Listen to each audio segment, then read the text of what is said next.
ده جزء من فيديو بيوضح او بنوضح من خلاله الحوسبة السحابية او الكلاود. لكن في نفس الوقت لازم نكون عارفين ان احنا من خلال الفقرة دي النهاردة بنحاول ان احنا نوصل رسالة لكل الشباب اللي عندهم هدف ان هم يعملوا شركة صغيرة. ازاي ان يبقى عندهم شركة، وازاي ان يبقى في توحد ما بين اجهزة الكمبيوتر بينها وبين بعض، وازاي ان احنا يكون في لما بنمر بازمة في الموضوع ده ازاي يبقى يكون البديل موجود.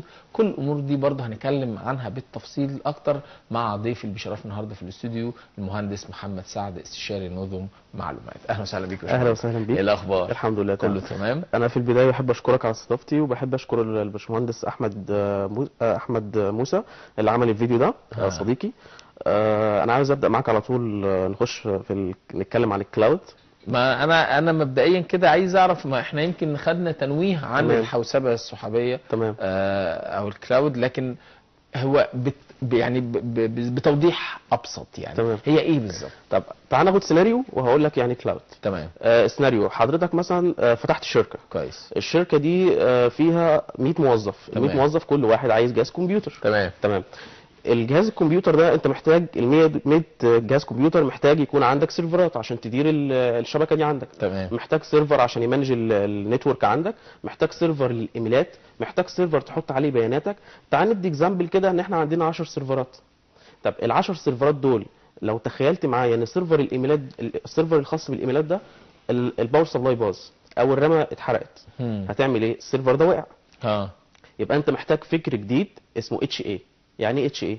يعني الهاي افيلابيلتي.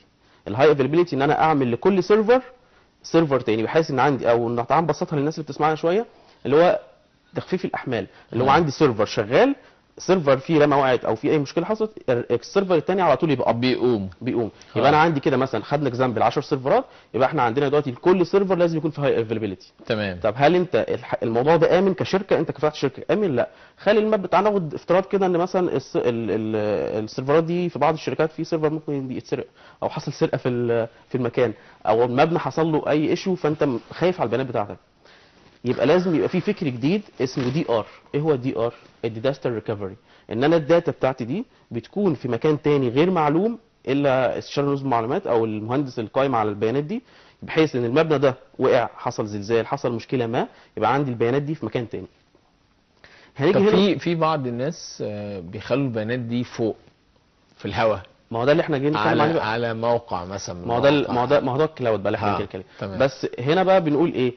انت عندك دلوقتي البيانات بتاعتك ممكن يحصل فيها اي مشكله، فانت لازم اقول لك لازم نعمل دي ار او ديست ريكفري، ان انت بياناتك تكون في مكان تاني. وعايز اقول لك ان في بعض الاماكن الحساسه بيكون الداتا دي او السيرفرات دي في اماكن تحت البحر مثلا، مش موجوده، ما حدش يعرفها. يعني ممكن صاحب الشركه نفسه ما يعرفش السيرفرات بتاعت الشركه بتاعته فين. تمام. حد معين او اتنين معينين بيبقوا عارفين المكان ده فين. كويس. طب انت دلوقتي عشان في مشكله في الكهرباء في مصر، الكهرباء قطعت، السيرفرات ده يحصل ايه؟ بيحصل ان السيرفر ممكن بيضيف فيه ديرتي شات داون. يعني ايه ديرتي شات داون؟ يعني السيرفر بيطفي بشكل غير سليم. صح بتاعه. يبقى انت محتاج تجيب يو بي اس عشان تشغل السيرفرات دي، عشان لو النور قطع. حتى اليو بي اس لازم تجيب له هاي افيلابيلتي، يعني لازم تجيب 2 يو بي اس. اليو بي اس ده حصل فيه مشكله، يبقى عندك يو بي اس تاني. ايه الشغلانه دي؟ تمام. تعال نلغي بقى ده كله. ايوه. انا هلغي لك ده كله. ايوه يا ريت. اعمل علامه اكس كده. انا هقول لك حاجه ثانيه خالص. تمام. انا هقول لك ان انا عندي انت هنستخدم مصطلح اسمه anywhere anytime. يعني anywhere time في اي وقت وفي اي مكان. انت دلوقتي قلت لك ان انا عندي السيرفر حصل فيه مشكله. لا، انت السيرفر مش هيحصل فيه مشكله. انت ممكن تكونكت على الايميل بتاعك من اي مكان في بيتك، تكونكت عليه من في اي مكان سافرت، عايز تشتغل من البيت تقدر تشتغل على الايميل. المكان ده عايز الشركه دي في مره مثلا او عايزين تغيروا المبنى، غير المبنى مفيش مشكله. السيرفر اصلا مش عندك، السيرفر في مكان تاني. انا مش عايز اذكر اسامي الشركات بتعمل الموضوع ده عشان ما تكونش دعايه، بس بس السيرفر في مكان تاني. طب ما هو ممكن سيرفر يحصل له حاجه. ما احنا متفقين ان ممكن يحصل له حاجه. الكونسيبت بقى في الكلاود ايه بقى؟ ان السيرفر ده متوزع على حوالي 64 دوله حول العالم. الدوله دي حصل لها مشكله في دوله ثانيه موجود فيها، في ريبليكيشن بين الدول. 64 دوله حول العالم. طب ما هو كده مش ممكن يكون ان الماده بتاعتي خرجت بره وتبقى حد ممكن يعرفها؟ هو تعال نتكلم. نتكلم في خطوره برضو. تعال نتكلم كسكيورتي وايز. هو سكيورتي وايز انت في امان، الداتا بتاعتك عمرها ما تروح. ده- لكن كبرايفسي ها. في الفرق بين الاثنين، برايفسي ممكن يحصل لك ان انت يعني اختراق. مش اختراق، هو الداتا بتاعتك مش هيحصل اختراق، يعني ده في مكان امن جدا. لكن لو بتتكلم بقى على يعني انا ما بنصحش مثلا الوزارات اللي هي وزارات حساسه جدا ان هي تطلع الكلاود، تمام. لان وارد ان يحصل بلد. ما احنا ما بنتكلمش على الجهات الكبيره، احنا بنتكلم على الشباب اللي هم بيعملوا شركه يعني بيبتدوا بيها حياتهم يعني. تمام. بس فانا بقول لحضرتك في مصطلحين كمان احنا عندنا اسمه سكابيليتي وافيلابيلتي. يعني سكابيليتي وافيلابيلتي ان انا عايز مثلا لو رجعنا للنظام القديم اللي حضرتك قلت لي لا ده وش قوي، ده كتير قوي. فقلت لي مثلا عاوز تغير بعد سنتين عدد الموظفين زادوا، عايز تغير رامه لازم تطفي السيرفر وتغير الرامه، او عايز تغير هارد او ستورج فانت هتطفي السيرفر وتغير الرامه وتغير الهارد لا، السيرفر ده بمجرد ريكويست وابروف انا بغير لك، بزود لك الرامات، بزود لك البرفورمانس اللي انت عايزه. تعالوا لحضرتك حاجه كمان، في بعض الموظفين بيبقى عايزين مثلا بيبقى شغلهم مش لازم يروح الشركه، ممكن يشتغل من البيت. لو في النظام القديم اللي انت حضرتك قلت لي ده معقد جدا، لازم يروح الشركه وياخد البيانات على فلاشه ويوديها البيت، وبعد كده احتمال يكون في البيت اصلا يكون في فيروسات فيجيبها الشركه ونخش في هاصل كتير. تمام. لا، انا الكلاود ده بيخصص لك حوالي مثلا 15 تيره اللي ممكن يبقى كل موظف ممكن يقسمها على عدد الموظفين. فانت تقدر تخش على بياناتك من صفحه ويب، تفتح صفحه انترنت بتكتب رقم اي بي معين وتدخل عليه تلقى بياناتك ملفاتك كله اونلاين. ده زي شركات الانترنت. لا انت ابسط الامور لما تحب تخش على الراوتر بتاعك نفس الموضوع. تقريبا شبيه. بس الراوتر في البيت انت حضرتك بتستخدم كلاود، بس انت حضرتك مش عارف تستخدم كلاود ازاي. لا. مش عندك ايميل على الجيميل، مش عندك على الاوتلوك، مش عندك على الياهو، الفيسبوك اكونت، كلها كلاود. تمام. انت مش بتكونكت على الحاجات دي اني تايم اني وير في اي مكان. نفس الكلام، هو نفسه بيبقى نفس الكونسبت. يعني كلنا في خطر يعني. كلنا عامه في خطر. احنا ممكن البرايفسي دي عايزه قصه ثانيه اللي فيها تفاصيل وهاكينج وحاجات كتير. كويس، بس دي بتبقى رقم واحد للشركات، انما افراد ما يقدروش يستفيدوا. لا الشركات، لان هي على فكره انا كل ده بقوله لك ليه؟ انا بتكلم في كوستنج كويس. انا عايز اوفر للشركه بدل ما تروح تشتري اللي انا قلت عليه ده كله في الاول واعطيت سيناريو. لا، انا عايز اوفر لك الحاجات دي. في حاجه كمان لازم تاخدها في الاعتبار، ان الداتا بتاعتك حضرتك قلت لي في امان، في امان، لكن مش بامان في 100%. مش بامان في 100%. ممكن يحصل اختراق لبعض البيانات لو انت عندك السيرفر موجود عندك في المبنى ده. يعني انت لو في بين السيرفر انت عندك في المبنى ممكن في سيرفر، وعلى الكلاود او في المكان التاني ده في بينهم كونكشن، ممكن يحصل ممكن يحصل هاكينج. زائد حاجه انا بوفر لك حاجه جميله، انت عشان تعمل السيستم اللي انا او السيناريو حكيته في الاول لازم يكون عندك تيم كبير من الاي تي، وكل تيم كل مختص بجزئيه. عندك ما يقل عن 15 اي تي، 15 مهندس نتورك. تمام. طب لا، انا بوفر لك دي. انا ممكن يكون عندك في الشركه كبيره فيها 1000 موظف عندك موظف واحد او اتنين، فانا بوفر لك عماله كتير، بوفر لك كوستنج. كل ده انا بتكلم في كوستنج وايز، عايز اوفر للشركه بعدد قليل.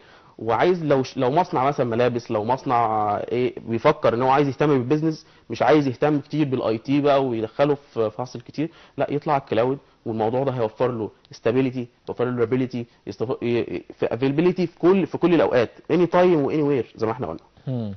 طيب هنشوف دلوقتي برضو استكمال للفيديو. تمام. على اساس ان تبقى الامور برضو واضحه للشباب. تمام. ونرجع نكمل حوارنا. نشوف الفيديو. رخص المستخدمين للتطبيقات المختلفة أو تقليلها حسب الطلب فورا.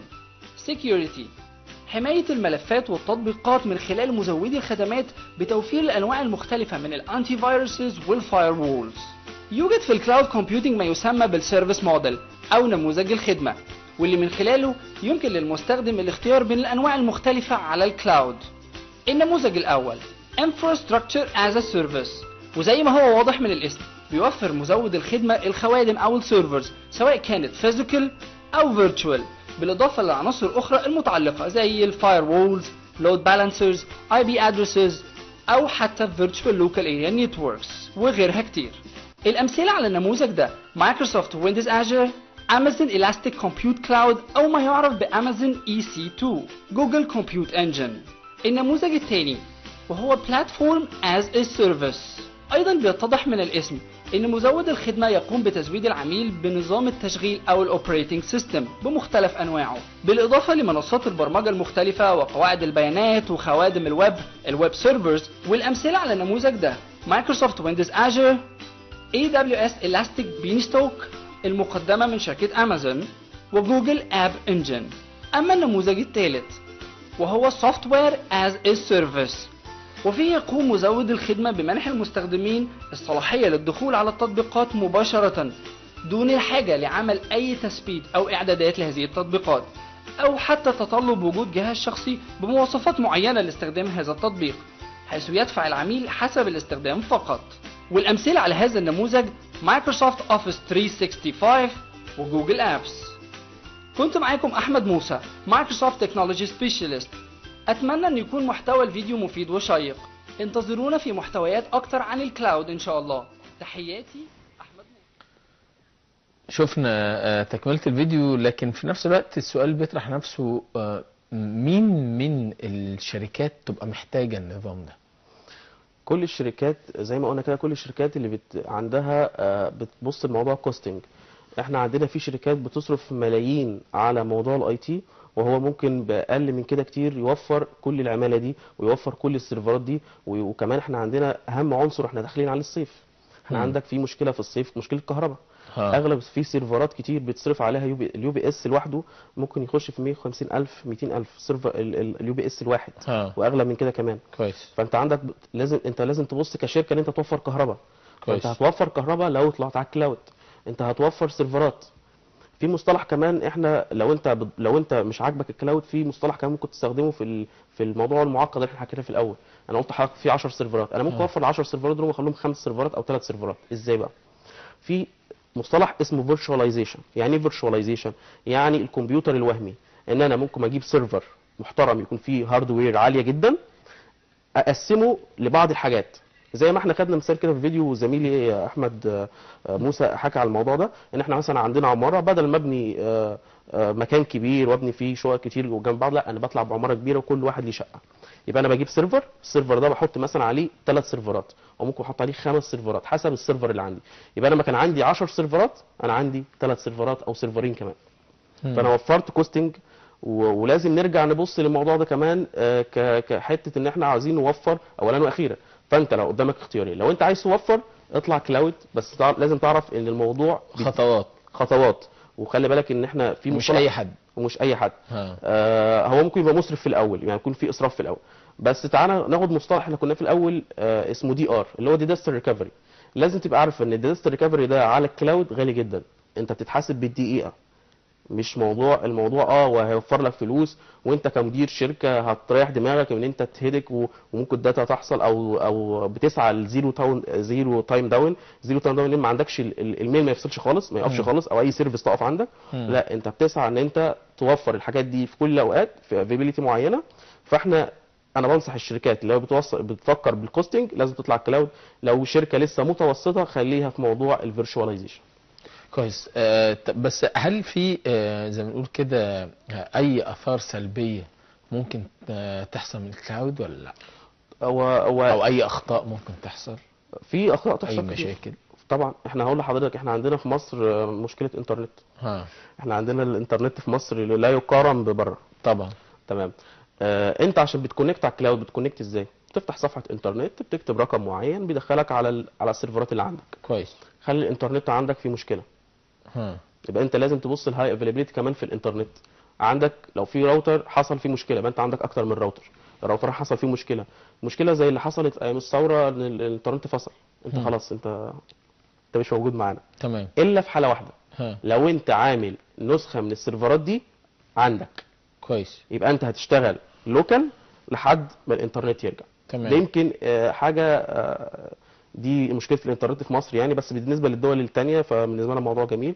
موضوع البرايفسي لحد دلوقتي فيه، انا شايف من وجهه نظري وكتبت فيه مقاله قبل كده، ان هو ممكن يكون فيه يعني مثلا لو وزاره معينه حساسه عامله كلاود،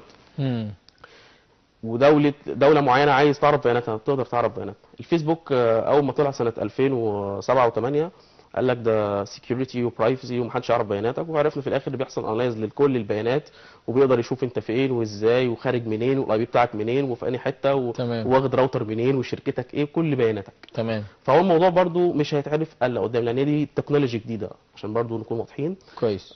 يعني هتبان الاثار السلبيه اللي فيه، هتبان الاثار السلبيه زي ما الفيسبوك ظهر بعد كده. هتبان الاثار السلبيه مع الاستخدام الكتير ومع الشركات. هي في شركات بالفعل بدات تنقل حاجتها دلوقتي على الكلاود، لكن في شركات تانية متخوفه من الموضوع، هو عاجبها جدا وعارف ان هو في افيلابيلتي كبيره وفي بيوفر لك خدمات جميله جدا، لكن برضو موضوع البرايفسي يقول لك لا انا شركه مثلا مصرف مثلا، او انا شركه خاصه بالبيانات العملاء، البيانات دي انا ما اعرفش برضو انت هتبص عليها منين. تمام. او في دول تانية بتبص عليها، ما ده برضو ما هو اكيد برضو يعني تقدر دول ان هي تخش تخترق، ما هو اكيد دي صناعه دوليه يعني. انا عايز اقول لك ان مش عاديه يعني، مش حد عادي اللي عاملها يعني. هقول لحضرتك لو خدنا مثال مثلا دوله العراق لو كان موجود ايامها كلاود وامريكا دخلت حالب العراق وكان عندهم كلاود، ما كانش هيقدروا يبصوا على بياناتهم ويبصوا على حاجاتهم. يعني احنا تعال نبص من ناحيه الكمبيوتر، اغلب البيانات بتاعتنا معرضه ان انت تتشاف في اي وقت بانالايز معينه. طالما عندك جهاز السيستم ده انت شاريه من دوله ما، في بورتات معينه بتكون مفتوحه في الباك جراوند، فده بطبيعه الحال، هتتشاف فاطلع كلاود وتشاف مش مشكله.